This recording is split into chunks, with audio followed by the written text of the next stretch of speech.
Welcome back. You're watching All About Ads on NDTV Profit. Now, according to a Nielsen study, over 80% Indians are feeling the pressure to look better than the generation did before them. Sovita Karir now tries to unravel this exploding beauty and wellness industry in India. 26-year-old Alok Shah, a businessman from Pune. He visits a nearby high-end salon for men at least once every fortnight and indulges himself with a head massage amongst other things, spending up to 700 rupees per visit. The reason for Alok's yearning to unwind and pamper himself? His stressful job, reason why he admits most of his male colleagues do make going to a men's salon a monthly ritual. Maybe a haircut or maybe a facial treatment. It could be anything, and it is very necessary to do the same, to keep yourself updated with all these things. This is 22-year-old Gurgaon-based Kavita Chaudhary. Despite her erratic and sometimes unpredictable work hours, she always manages to make time for her bi-weekly slimming session. It's very important to stay fit, not being obese, staying healthy, eating healthy food. Stressful jobs, pressure to look like the perfect model, lifestyle diseases, lack of a balanced diet, you name it. The reasons are unending. But this is exactly why people are rushing to nearly 10 lakh salons, spas and slimming centers in India. Not only for their own outer appearance, it's also about, making your skin and making your body much more healthier. The corporate culture is as such that you have to look and be presentable and be professional. So there is a grooming involved in that. Everybody has a desire to look good. I find even the maids that are working in my home, they want to go to the, neighborhood beauty parlor to get their eyebrows done.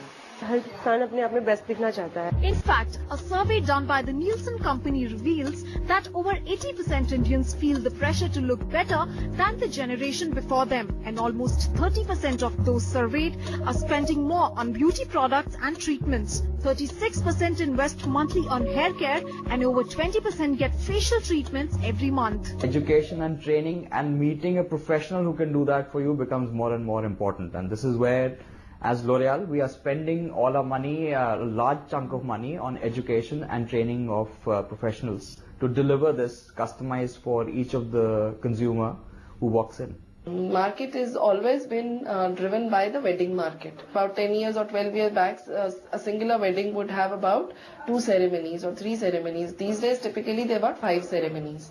And everywhere salon services are taken not just by the bride or the groom, but also by the family members. With low operating costs and higher profit margins, this is one industry which appears recession-proof. Herbal Queen Shahnaz Hussain, one of the pioneers in branded beauty products and salons, attributes this beauty explosion to the media, marketing and advertising explosion. They're constantly reading, they're watching films, they're watching ads, they're seeing road hoardings of somebody looking good and sort of connecting looking good to feeling good. I think that accounts for even the small villages or urban areas or rural areas doing very, very well.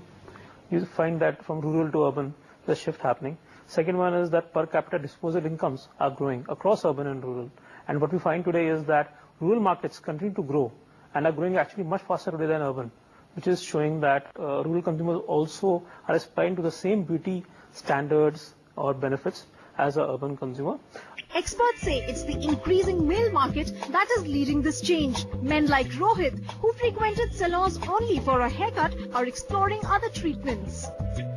Research shows that 67% men go to a spa to have massages, skin treatments, etc., while 53% visit a salon once a month and 20% Indian men visit salon twice a month, adding almost 7 to 8% revenue portfolio for brands. In fact, it's the Indian man who's eager to spend at least 10 to 15% more on beauty-related products. In fact, for Marico-owned Kaya Skin Clinic, around 20% revenues come from men. Similarly, for Shahnaz Hussain, men form 20% of the male clientele. It's a similar story for Dabur. We have found that most fairness creams, face washes, 20 to 30% of usage, even a woman's targeted brand, was happening through men. Now, I think as incomes go up, men can justify buying a separate product They have high aspirations. So a man was earlier using only a deodorant or let's say a fairness cream. Now you're getting into face washes, sun care, etc., etc. So yes, it is a big determinant of growth for the skincare and wellness business today. What's more is the fact that beauty is no longer the domain of the urban affluent. Cities like Pune, even semi-urban towns are seeing a shocking explosion in the beauty business. A reason why none of the beauty players in the business can afford to ignore these centers. Instinctively, one would say that they would be more loyal because of the lack of, several options available. But if you look at the beauty and the wellness business, and there's been considerable research which has been done, actually there's very little to differentiate between the rural and the urban consumer, so to speak. So a mindset that operates in Delhi is equally much the same mindset that operates in say, a Meerut or in a Ramgarh. And it's shocking because I've seen this in terms of our market visits for clients. Because basic human aspiration, which is the kernel of the beauty and the wellness business, remains the same and remains unaltered. If we were to take a look at VLCC's 40 franchise centers, they are in small towns like Bhatinda, Tirupur and Ahmednagar, like this one in Pune. Beauty veteran Shahnaz Hussain runs a chain of 300 franchisees and gets around 30% of group sales from towns like Kolhapur, Panchkula, Raipur and Saharanpur. Global beauty brand L'Oreal, which has a 40% presence in small towns and has partnered with approximately 25,000 salons in the country, was pleasantly surprised to find a place like Coimbatore increase the demand for its premium hair care brand Kerastase. Treatments are a big thing which we think in small towns because they are providing solutions to some of the problems which are not being able to, which the consumer is not being able to solve on its own by buying off-the-shelf products. FMCG giant Dabur entered the beauty business in 2008 by setting up a retail store, New You, which houses almost all Indian brands like Pond's, Lakme and Neutrogena.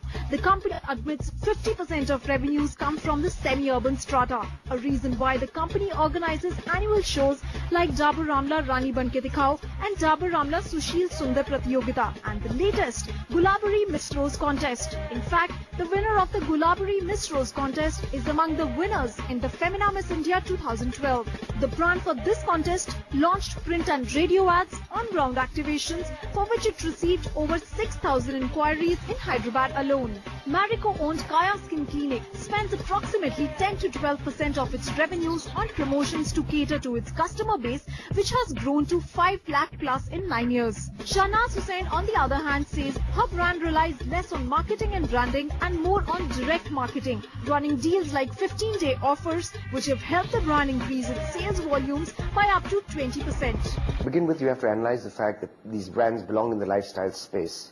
And the lifestyle space is all about branding, and therefore there is this pressing need to brand.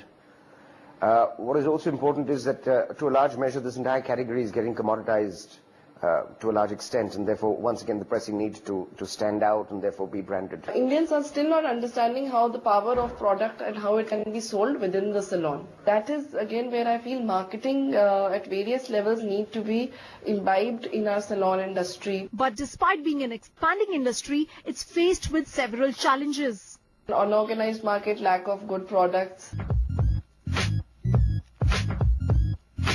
With the emergence of newer formats like Medi-Spas, resort or business spas, day spas and airport spas, this market, largely considered to be the territory of urban consumers, is currently estimated at 137 billion rupees, a market that is estimated to grow to around 510 billion by 2014, with a growth rate of 30%. In fact, the salon market is expected to be 6,900 crore rupees in India, which includes both services and professional care products retailed through salons. What's also interesting is that of the total wellness and beauty market in India, pegged at rupees 19,000 crore, the unorganized market, which mostly has shop-sized beauty parlors, stands at 77%. This is among the major stumbling blocks, leading to the grey market, inducing people like Manju, who works as a cleaner in a leading media house, to get fake brands at a cheaper rate, compromising on quality and health and taking away from sales of big brands. Cosmetic कितने महंगे हैं वही महंगे कंपनियों के जब cosmetic हमें local कंपनियों में सस्ते दाम में मिलते हैं तो महंगी कंपनियों के कॉस्मेटिक क्यों खरीदें? Experts, however, attribute the locally trained workforce that lacks professional expertise as the biggest reason why India still lags behind the US in this beauty and wellness market. Lack of proper accreditation, a regular monitoring authority, auditing of unorganized players, and Indian duty are some of the other deterrents. I guess duty structure would probably be the deterrent for the product market. For international products to be imported in here, they would of course become more expensive for the Indian consumer. My lips could be more poutier. My hair definitely needs some more straightening. My skin, I think it needs a spa. There's definitely no end to it. It's this low self-esteem and wrongful notions of self that brands often advertise, promising all sorts of things like revitalizing your relationship or success at workplace by making us believe that all that can happen through using just their products. Seriously, and we as consumers often fall for all that advertising and branding.